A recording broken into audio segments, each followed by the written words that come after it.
दिल्ली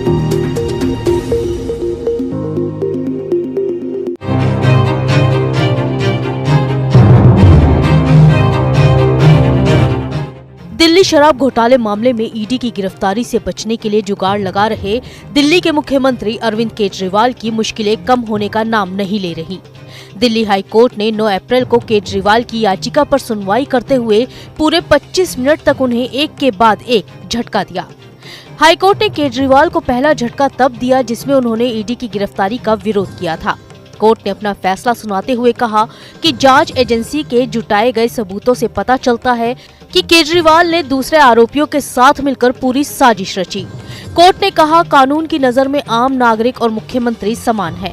जांच एजेंसी के पास साक्ष्य हैं, उसके आधार पर केजरीवाल की गिरफ्तारी न्याय संगत है। रिमांड पर लेकर पूछताछ करना भी जरूरी था। दरअसल केजरीवाल ने अपनी याचिका में अपनी गिरफ्तारी और ईडी रिमांड का विरोध किया था, लेकिन कोर्ट के फैसले के बाद अब केजरीवाल को कुछ दिन और तिहाड़ में गुजारने होंगे।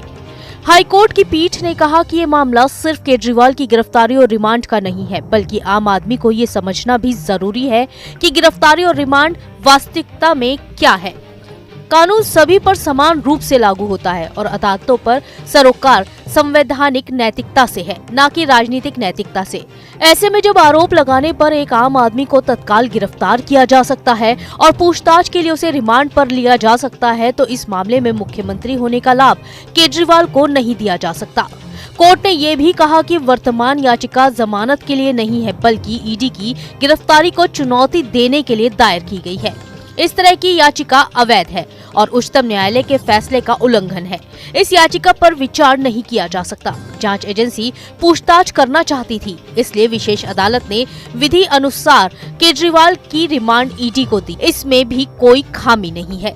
वहीं जस्टिस स्वर्णकांता शर्मा ने कहा कि केजरीवाल न सिर्फ इस पूरी साजिश में शामिल थे, बल्कि रिश्वत लेने और इस क्राइम को लेकर जो चीजें हुई उसमें भी शामिल थे। जमा किए गए सबूतों से पता चलता है कि केजरीवाल ने दूसरों के साथ मिलकर साजिश रची। वो खुद शराब नीति बनाने के साथ साथ रिश्वत का पैसा जमा करने में भी शामिल थे। केजरीवाल बतौर आम आदमी पार्टी के राष्ट्रीय संयोजक के तौर पर 2 तरह से इस पूरे मामले में शामिल थे। इस केस में जो बयान दर्ज हुए, ये स्टेटमेंट अदालत के समक्ष दर्ज किए गए थे। अप्रूवर के बयानों और माफी देने पर सवाल उठाना न्यायिक प्रक्रिया पर सवाल उठाने जैसा होगा। ईडी के पास बहुत सारे सबूत हैं। इसमें हवाला डीलरों के बयान, अप्रूवर्स के बयान, इसके अलावा आम आदमी पार्टी के सदस्यों के बयान भी मौजूद हैं, जिन्होंने कहा कि उसे गोवा चुनाव में खर्च के लिए पैसे दिए गए थे। ये गोवा चुनाव के संबंध में मनी ट्रेल को पूरा करता है। इसके अलावा केजरीवाल को झटका देते हुए कोर्ट ने ये भी कहा कि याचिकाकर्ता मनी लॉन्ड्रिंग केस मामले में गिरफ्तार हुए हैं। मुख्यमंत्री समेत किसी को भी कोई विशेषाधिकार नहीं दिया जा सकता। जांच और पूछताछ के मामले में कोई व्यक्ति भले ही सीएम क्यों न हो, उसे विशेष छूट नहीं दी जा सकती। जांच किसी व्यक्ति की सुविधा के अनुसार नहीं चल सकती। ईडी जांच के दौरान किसी के घर जा सकती है। हाईकोर्ट ने केजरीवाल की उस दलील को भी नकार दिया जिसमें उन्होंने पूछताछ के लिए वीडियो कॉन्फ्रेंसिंग की बात कही थी। हाईकोर्ट ने कहा कि ईडी गिरफ्तारी का समय तय करती है।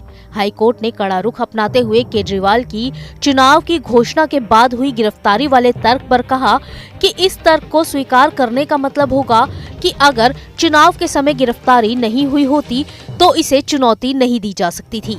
इसके साथ ही हाईकोर्ट ने स्पष्ट शब्दों में कहा कि अदालत कानून से चलती है, सियासी दबाव से नहीं।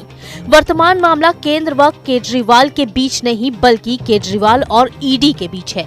वहीं अब आम आदमी पार्टी ने कहा है कि हाईकोर्ट के फैसले को चुनौती देने के लिए वो सुप्रीम कोर्ट का दरवाजा खटखटाएंगे।